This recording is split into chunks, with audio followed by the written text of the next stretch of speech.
Hello friends, welcome और welcome back to my channel. कैसे हैं आप? आई होप आप सभी अच्छे होंगे। सो आज के इस वीडियो में हम बात करेंगे Indian Institute of Technology Roorkee की। सो यस, आईआईटी रुड़की की तरफ से भी नोटिफिकेशंस आ चुके हैं पीएचडी के लिए। उसी को हम आज के इस वीडियो में डिस्कस करेंगे। सो आई थिंक 20+ ओवरऑल आईआईटीज़ के फॉर्म्स हैं जो एक्टिव हैं। 17 हमने लास्ट डेट्स वाले वीडियो में डिस्कस किया था। उसके बाद आई थिंक 1-2 फॉर्म्स और आए हैं। सो 20 एटलीस्ट फॉर्म्स हैं जो अभी एक्टिव हैं, कम ज़्यादा हो सकते हैं। So ignore that.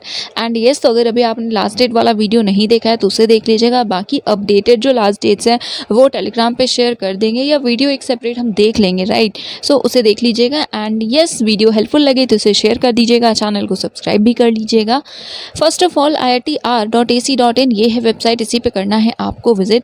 वेबसाइट करने के बाद आप डायरेक्टली यहाँ मेन्यू टैब है, इस पर क्लिक कर लीजिएगा। देन एक्सपैंड करने के बाद ड्रॉप डाउन में एडमिशन्स का है ऑप्शन, देन PhD एडमिशन्स। इससे डायरेक्ट पोर्टल ओपन हो जाएगा। दोनों ही लिंक्स डिस्क्रिप्शन में हैं, सो आप उसे चेक कर लीजिए। Now admission to doctoral programmes, latest advertisement है, ये नोटिफिकेशन है। जब वीडियो रिकॉर्ड कर रहे हैं तभी आया है, बट आई थिंक आप इसे 1-2 दिनों के बाद देखेंगे। सो PhD admission for autumn same 2022-2023 information brochure and apply online, 2 option हैं। अप्लाई ऑनलाइन का ये है पोर्टल, इस पर क्लिक करके आप जो एप्लीकेशन पोर्टल है उस पर विजिट कर सकते हैं। देन आप रजिस्टर करेंगे और जो फर्दर प्रोसेस है उसे कंप्लीट करके अप्लाई कर सकते हैं।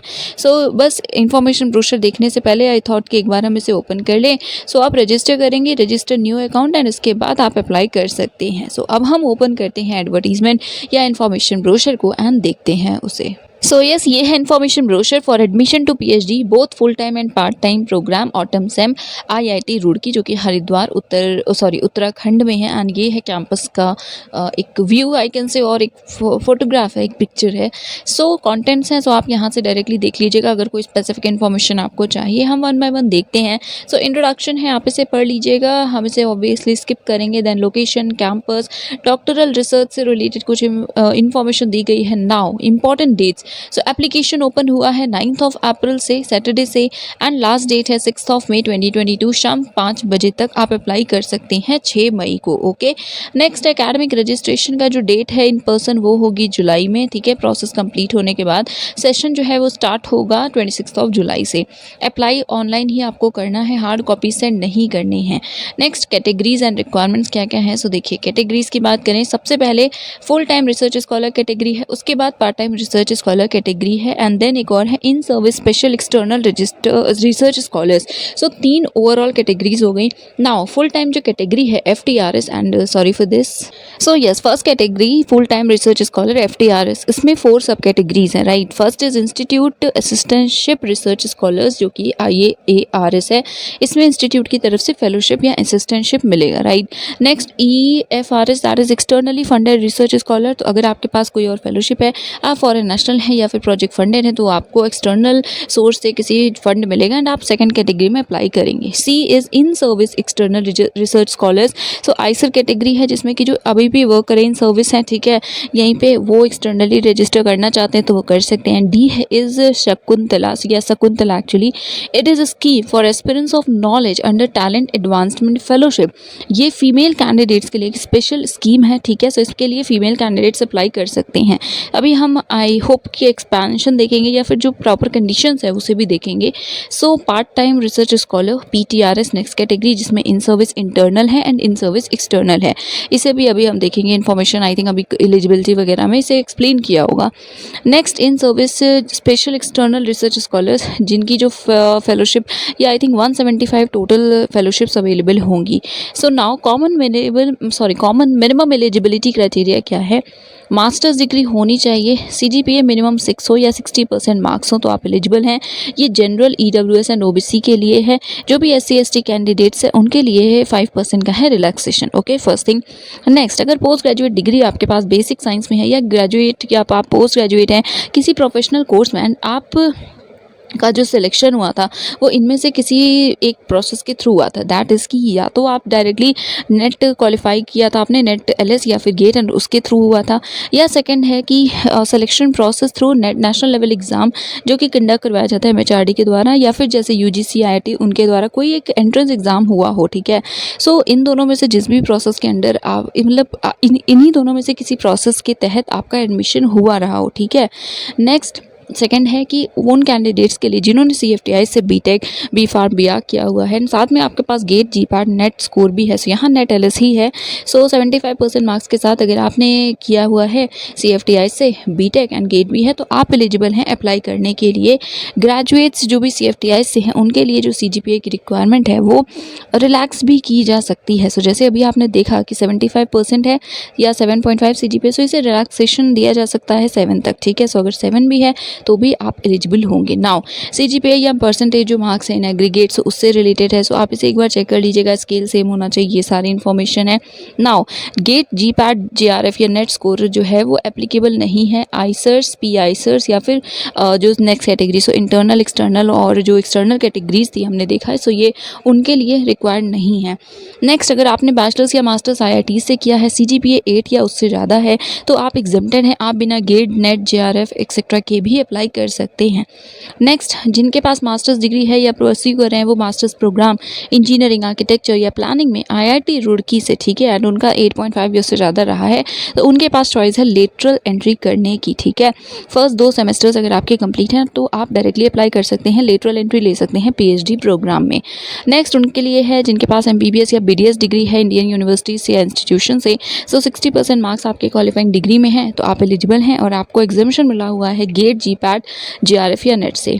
नेक्स्ट, MS या MD कैटेगरी है, सो उस केस में अगेन आप एग्जेम्प्टेड हैं CGPA, गेट वगैरह की रिक्वायरमेंट से। नेक्स्ट है मेडिसिन डिग्री अगर ओवरसीज से, सो प्लीज़ अगर आपकी इनमें से कोई और डिग्री है, ठीक है, तो आप एक बार इन सभी पॉइंट्स को देख लीजिएगा। 11th पॉइंट येस इंपॉर्टेंट है, सो आपको एडवाइस दिया गया है बेसिकली टू एंश्योर दैट आप फुलफिल करते हैं जो भी मिनिमम एलिजिबिलिटी क्राइटेरिया है जो सेक्शन 4.6 में मेंशन किया गया है, ठीक है। तो लास्ट डेट एप्लीकेशन की जो कि 6 मई है आई थिंक, यस, तो 6 मई से पहले आप जो फुलफ़िल करते हो सभी रिक्वायरमेंट्स को तभी अप्लाई करिएगा, राइट। देन जो कैंडिडेट्स अभी अपीयरिंग हैं उनके लिए क्या है रूल, सो आपको कंसीडर नहीं किया जाएगा अगर आप रजिस्ट्रेशन के बाद कंप्लीट करते हैं। So a candidate appearing in any part of the qualifying exam including चाहे वो सप्लीमेंट्री एग्जाम हो या वाइवा एक्सेट्रा हो after the date of academic registration, so जो रजिस्ट्रेशन होगा ये रजिस्ट्रेशन की बात की गई है, एप्लीकेशन की नहीं। सो अगर आप रजिस्ट्रेशन के बाद कंप्लीट कर रहे हैं तो आपको कंसीडर नहीं किया जाएगा। सो देख लीजिए, आई थिंक अगर एप्लीकेशन जब तक है 6 मई तक कंप्लीट नहीं कर रहे हैं तो आप इसे स्किप कर सकते हैं, एक बार ऑफिशियली कॉन्टैक्ट करके कंफर्म कर लीजिएगा, राइट। नेक्स्ट नोट में कुछ पॉइंट है, सो ये EWS या OBC NCL कैटेगरीज़ के लिए है। आपको वैलिड कॉपी सबमिट करनी होगी सर्टिफिकेट की जो कि 31 मार्च के बाद हो, क्योंकि देखिए ये न्यू सेशन है, फॉर्म न्यू सेशन का है, आपको पता है कि हर साल आपको बनवाना होता है जो सर्टिफिकेट है वो। सो 1 अप्रैल या उसके बाद का होना चाहिए एंड जो लास्ट डेट होती है एप्लीकेशन की, राइट, सो तब तक में आपके पास वो हो तभी आप अप्लाई करिएगा। नाउ जो स्कीम है 4.3 SAKUNTALA दैट इज़ फीमेल जो एस्पिरेंट्स हैं उनके लिए। सो कोई भी अगर आप फीमेल कैंडिडेट हैं, अगर आपके पास बीटेक, BE, BArch या BDes डिग्री है CFTI से, CGPA आपका 8.5 या उससे ज़्यादा है तो आप एलिजिबल होंगे अप्लाई करने के लिए इस पर्टिकुलर स्कीम के अंडर। रिक्वायरमेंट यहाँ पे गेट, सीड या किसी और एग्ज़ाम की वेव की गई है एंड जो इंस्टीट्यूट फेलोशिप है 31,000 पर मंथ वो आपको मिलेगी, ठीक है। उसके बाद है नेक्स्ट एडिशनल इन्फॉर्मेशन, सो जो भी ISERS that is in service external research scholars हैं या फिर पार्ट टाइम स्कॉलर्स हैं, यहाँ पे उनके लिए कुछ रूल्स हैं। तो अगर आप अप्लाई करना चाह रहे हैं तो आप एक बार देख लीजिए, कोई अगर इशू होता है, कुछ समझ नहीं आ रहा है तो आप कमेंट में पूछ सकते हैं एंड आई थिंक कि प्रॉपर लिखा हुआ है तो आपको समझ में आ जाएगा। सो रिक्वायरमेंट वगैरह के लिए लीव एंड उसी वगैरह, सो इसे एक बार चेक कर लीजिएगा। Next, in service special external research scholar ISSERS for IITR @175 फेलोशिप, सो ये in service special external scholars के लिए कैटेगरी है, ठीक है। आप फुल टाइम PhD कर सकते हैं। ये किसके लिए है, सो जो भी फैकल्टी मेंबर्स हैं, साइंटिस्ट हैं, इंजीनियर्स हैं, AICTE UGC recognised academic institutions के या फिर गवर्नमेंट फंडेड रिसर्च ऑर्गेनाइजेशंस के वो अप्लाई करेंगे, ठीक है। एंड उसके बाद नेक्स्ट है that all such academic institutions या research organisations must be located in the state, so किस किस स्टेट में आपके इंस्टीट्यूशन हैं और आप एलिजिबल हैं इस प्रोग्राम के लिए, सो उत्तराखंड में है या फिर एटलीस्ट नहीं विद इन 200 किलोमीटर में हो IIT रुड़की के, ठीक है। सो उत्तर प्रदेश, हरियाणा, पंजाब, हिमाचल प्रदेश या चंडीगढ़ UT, इनमें से अगर आप किसी स्टेट में एंड आपका जो इंस्टीट्यूशन है वो IIT रुड़की के 200 किलोमीटर रेडियस में आता है, उस केस में आप भी एलिजिबल हैं इसमें अप्लाई करने के लिए। एंड बाकी यहाँ पे जो फुल टाइम PhD है वो आप करेंगे, कोई भी रिलैक्सेशन नहीं दी जाएगी, एक बार इसे देख लीजिएगा। नाउ एलिजिबिलिटी क्राइटेरिया, सो मास्टर्स डिग्री है 60% मार्क्स के साथ या 6 CGPA के साथ तो आप एलिजिबल हैं। 5% का रिलैक्सेशन है। जो रिक्वायरमेंट है GATE, GPAT, JRF, NET score वगैरह की, वो एप्लीकेबल नहीं है इन कैंडिडेट्स के लिए। एंड आपने मिनिमम 2 ईयर्स अपने पेरेंट ऑर्गेनाइजेशन में किया हो स्पेंड, या एक्सपीरियंस हो आपके पास रजिस्ट्रेशन के टाइम तक। एक बार इन सभी जो पॉइंट्स लिखे हुए हैं यहाँ पे उसे पढ़ लीजिएगा अगर आप इस पर्टिकुलर स्कीम के अंडर अप्लाई करना चाहते हो तो। नेक्स्ट यहाँ पे जो डिपार्टमेंट्स हैं जैसे आर्किटेक्चर एंड प्लानिंग है एंड एक्सेट्रा, जो भी डिपार्टमेंट्स हैं उसके अकॉर्डिंग मिनिमम रिक्वायरमेंट क्या है वो लिखा हुआ है। So first of all Roorkee campus है जिसमें कि अगर आप आर्किटेक्चर एंड प्लानिंग के लिए अप्लाई कर रहे हैं, सो आपके पास बैचलर्स डिग्री है आर्किटेक्चर प्लानिंग के साथ, उसके बाद आपने मास्टर्स किया है किसी स्पेशलाइजेशन में तो आप एलिजिबल हैं। या फिर अगर बैचलर्स डिग्री है सिविल इंजीनियरिंग में, उसके बाद मास्टर्स किया है आपने प्लानिंग के किसी स्पेशलाइजेशन में, तो आप भी एलिजिबल हैं। इसके अलावा आप किसी में भी एलिजिबल नहीं होंगे, ठीक है। नेक्स्ट यहाँ पे है BSB department, so again structural and computational biology के लिए साइंस के किसी भी फील्ड से अगर आपने किया है मास्टर्स कंप्लीट तो आप एलिजिबल हैं। नेक्स्ट या तो 4 ईयर का बैचलर्स आपने किया है बायोलॉजिकल साइंसेज के रिलेटेड एरिया में, जो कि मेंशन भी है, सो आप एलिजिबल हैं। देन बैचलर्स या मास्टर्स डिग्री है इंजीनियरिंग, फार्मेसी या रिलेटेड डिसिप्लिन में, तो आप भी एलिजिबल हैं। सो हम 1 बाय 1 डिस्कस नहीं करेंगे, आपका जो भी डिपार्टमेंट हो उसके अंडर यहाँ पे जो भी रिक्वायरमेंट्स दी गई हैं अगर आप उसे फुलफिल करते हैं तभी अप्लाई करिएगा, अदरवाइज मत करिएगा। सो डिपार्टमेंट में हमने BSB देखा, आर्किटेक्चर देखा, उसके बाद सिविल इंजीनियरिंग अवेलेबल है, then chemical engineering, chemistry, then CSE है, डिज़ाइन है, उसके बाद इलेक्ट्रॉनिक्स एंड कम्युनिकेशन है, then earthquake engineering, earth sciences है, इलेक्ट्रिकल इंजीनियरिंग है, देन HSS है। सो HSS के एरियाज आई होप दिए होंगे, सो उसे हम देख लेंगे। Next is hydrology, then hydro and renewable energy, management studies, mathematics, then mechanical and industrial engineering, metallurgical and materials engineering, physics, water resources development and management, then CTRANS that is Center for Transportation है, then Institute Instrumentation Center है जिसमें gate की requirement भी है, सो देख लीजिएगा, ठीक है। नेक्स्ट है centre for disaster mitigation and management, then centre for nano technology. 25th is Mehta family school of data sciences and artificial intelligence. ये ओवरऑल 25 आपके स्कूल सेंटर्स एंड डिपार्टमेंट्स थे। नेक्स्ट सहारनपुर कैंपस की बात करें एंड ये सभी 25 रुड़की कैंपस में थे, ठीक है। सहारनपुर कैंपस में applied maths and scientific computing available है, देन पेपर टेक्नोलॉजी है, पॉलीमर एंड प्रोसेस इंजीनियरिंग है। एप्लीकेशन फ़ी कितनी है? सो application fees ₹200 for general EWS OBC and 100 for SC ST PD category candidates, and आपको ऑनलाइन ही पे करना है, ठीक है। देन यहाँ पे अगर आप एक से ज़्यादा डिपार्टमेंट को सेलेक्ट करते हैं, ऑप्ट करते हैं, तो उस केस में आपको एप्लीकेशन फ़ी भी सेपरेटली पे करनी होगी। कोर्स फी स्ट्रक्चर आप इस वेबसाइट पे विजिट करके देख सकते हैं, यहाँ पे लिंक दिया हुआ है।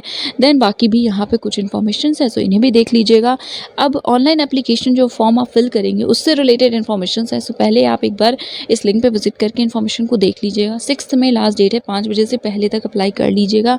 And sorry for this, yes, so यहाँ पे ये सभी डॉक्यूमेंट्स जो आपको अपलोड करने होंगे, सो आप इन्हीं जो स्पेसिफिकेशंस दिए हैं उन्हीं के साथ इन डॉक्यूमेंट्स को रखिएगा। PDF में जो डॉक्यूमेंट्स अपलोड होंगे वो PDF कुछ JPEG में है, सो आप उसे ध्यान में रख करके इन डॉक्यूमेंट्स को अरेंज कर लीजिएगा एप्लीकेशन पोर्टल पे, उसके बाद विजिट करके अप्लाई कर लीजिएगा। नेक्स्ट है सबसे पहले आप रजिस्टर करेंगे, देन लॉगिन करेंगे, एप्लीकेशन कंप्लीट करके सबमिट कर देंगे। ओके, देन यहाँ पे सिलेक्शन क्राइटेरिया है, सो आप इसे एक बार पढ़ लीजिएगा। आपको पता है रिटन टेस्ट होता है शॉर्टलिस्टेड कैंडिडेट्स का, उसके बाद इंटरव्यू होता है। कुछ डिपार्टमेंट्स ऐसा कर सकते हैं कि सिर्फ इंटरव्यू हो, सो वो उनका प्रॉपर डिस्क्रिप्शन है, सो वो आपको बाद में बता दिया जाएगा, ठीक है। सो इन पॉइंट्स को देखिए, अभी हम इसे स्किप करें, बट अगर आप इंटरेस्टेड हैं अप्लाई करने में, आप अप्लाई कर रहे हैं, तो प्लीज़ इन सभी पॉइंट्स को एक बार देख लीजिएगा, right. And I think yes that is it for today. कोई भी अगर आपको इन्फॉर्मेशन और चाहिए तो आप कॉन्टैक्ट कर सकते हैं। यहाँ पे आपको ईमेल ID दिख रही है pgadm@iitr.ac.in, right. And telephone inquiry नहीं है, तो टेलीफोन नहीं, आप ईमेल ही करिएगा, आपको होपफुली रिस्पॉन्स मिलेगा। So that is it for today. One of the most awaited notification था ये। वीडियो शेयर कर दीजिएगा, चैनल को सब्सक्राइब कर लीजिएगा। Thank you so much for watching.